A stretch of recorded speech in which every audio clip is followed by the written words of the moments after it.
It was another big win for the ladies and the families this weekend as Nike brought back the Air Jordan 5 Retro in white and metallic silver. This was a colorway that was originally brought out in the year 2000. Back then, the shoes were delineated a plus model because they were not an OG colorway.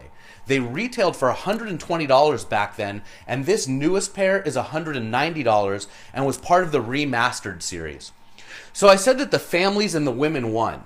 And the reason why is Nike never made this pair of shoes in kid sizes, but this time around they did. And they've been doing that a lot lately with some of the retros from the 1999, 2000, 2001 era. They did it with the Laney 5s, which was another plus model that originally came out in the same time, and then also recently with a couple pairs of 4s, the Oreos and the Columbias. So it's great that Nike's bringing these shoes back out of the vault and bringing them back out for kids and families.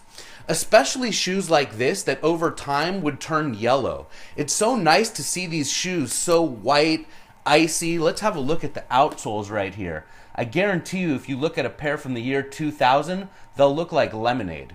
But these, fresh out the box, so nice and icy. One of the big differences between this edition and the previous edition is the previous edition actually had rope laces, whereas this pair has the traditional flat laces on here. You can sort of judge for yourself which you prefer. The rope laces were tough to keep tied, so from the standpoint of wearing the shoes, these are actually a little bit better off. You'll notice that this white and metallic silver 5 has the 3M tongue. That first debuted on the Air Jordan 5. I remember when I was a little kid and my cousin had the black and metallic silver 5s and he was showing them off to me and I wanted them so bad. My parents wouldn't buy them for me. And my cousin actually licked his thumb and then wiped it on the tongue to show me how the 3M shined when it was wet versus when it was dry. And it was just one of those moments where I really fell in love with Nike as a kid. This was back in 1990.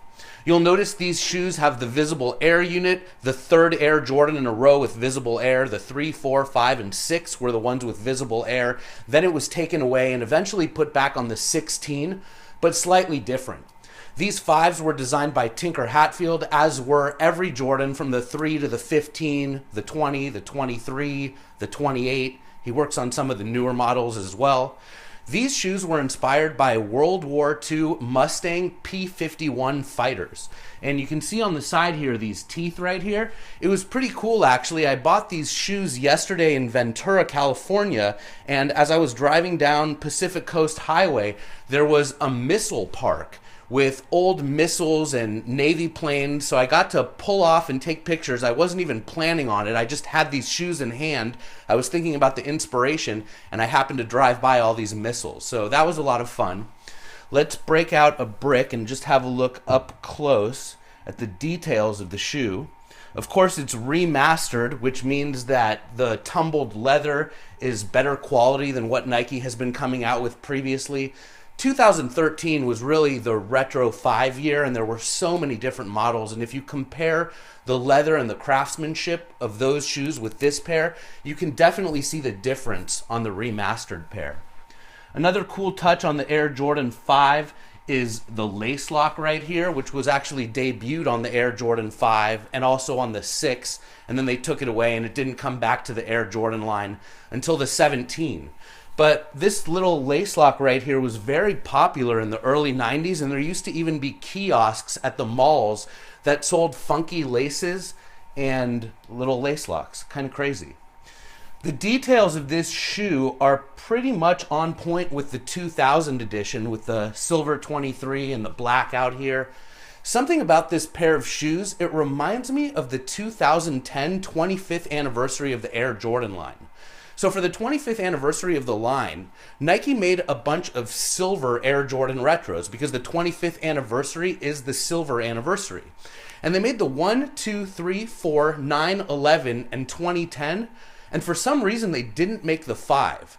Now, something interesting is the 3 and the 4 that came out were the same as the Pure Money 3 and 4s that came out a little bit earlier with the black cats. And I remember when they came out with the anniversary line with the white and silver 3s and 4s, I was like, man, they're so lazy. Like, they literally just made the same exact shoes that they released just previously. Now they're the 25th anniversary. Before they were the Pure Moneys.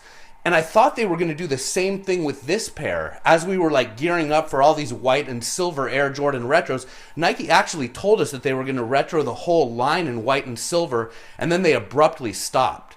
They did a similar thing with the bins, where they were going to make bin 23 Air Jordans, and they were going to do the 1 through the 23, and after making 5 models, they just abruptly stopped. But this pair of 5s, I remember in 2010 anticipating that it was probably going to come out again and be relabeled the Silver Anniversary, and that never happened.